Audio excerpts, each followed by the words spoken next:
as you can see, we're almost at the end of the wreath now. I've got a little bit of moss still showing, and this is where it gets a little bit more tricky. I've got to keep winding the wire in between, but making sure I'm not squashing the materials that I've got at the edge of the wreath here.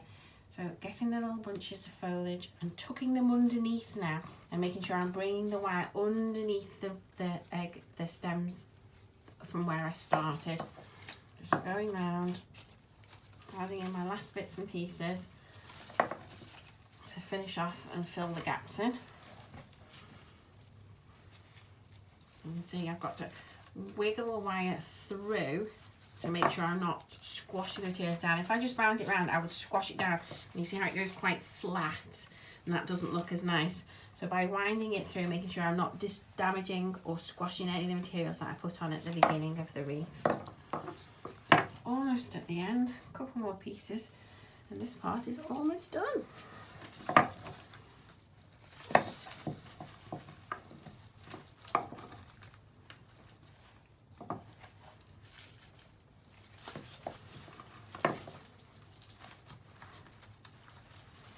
Goes fixing it through, bringing it underneath, tucking it underneath the stems, adding the last final pieces in. Now to finish it off, I bring my wire to the outside of the frame, add an extra little piece to it, and then cut that off with the scissors, and then I go through the wire frame, bring it through, so I've got two ends of wire, and the loop and the wire that I've just pushed through, I twist those together really firm, really tight, and then make sure I tuck the wire end into the moss to make sure there's no wires sticking out at the back that could damage anybody handling the wreath, or worse still, could damage your door. And there we have it.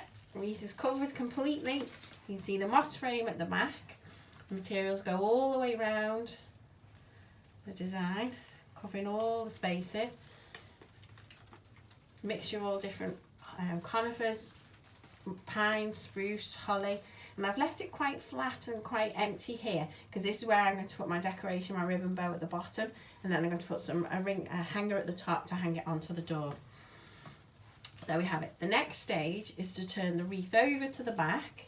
So I'm going to clear my bench down, turn the wreath over. I'm going to show you how to put some plastic on the back of the wreath there to make sure it protects the door and make sure it doesn't damage anything for you.